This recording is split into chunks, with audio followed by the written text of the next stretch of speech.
I want to talk about some of the classic media training tricks that Kelly Rowland is using right now. Media training is one of those things that can actually help all of us in any kind of role or line of business when we're asked inappropriate questions or just off questions. And it can help us steer any conversation in a more positive direction. So one of the media training tricks that Kelly is using is to let other people speak for themselves. Kelly is asked in a recent interview whether or not rumors are true that Beyoncé's next album is country themed.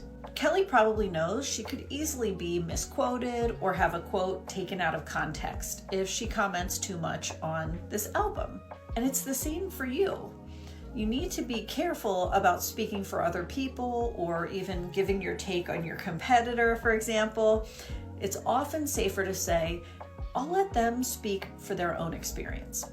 Okay, then in a second scenario, a radio interview, Kelly also did this classic redirect. She's asked about a possible Destiny's Child reunion, which seems like a subject she does not want to talk about. But she did not feel compelled to answer the question. Actually, she said, I'm here to talk about my film, and redirected it where she wanted the conversation to go. Again, it's the same for you. It's not about dodging any and all questions. It's about knowing what your North Star is, the main message you really want to get across in the time you have, how you plan to add value to the conversation. Just because somebody asks you a question doesn't mean it's a good question, or that it's worth answering. You know, the way it's phrased, you may need to redirect it.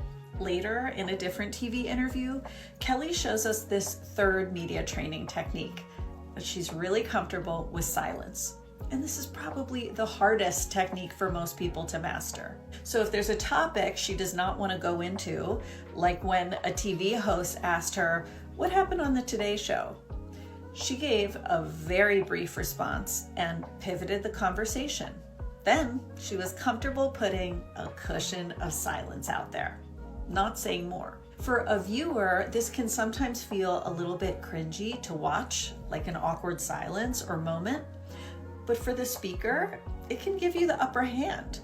You remain in this relatively safe spot, not saying something you're going to regret later or rambling on and on and on. Sometimes the bigger power move is to reveal less and to keep it brief.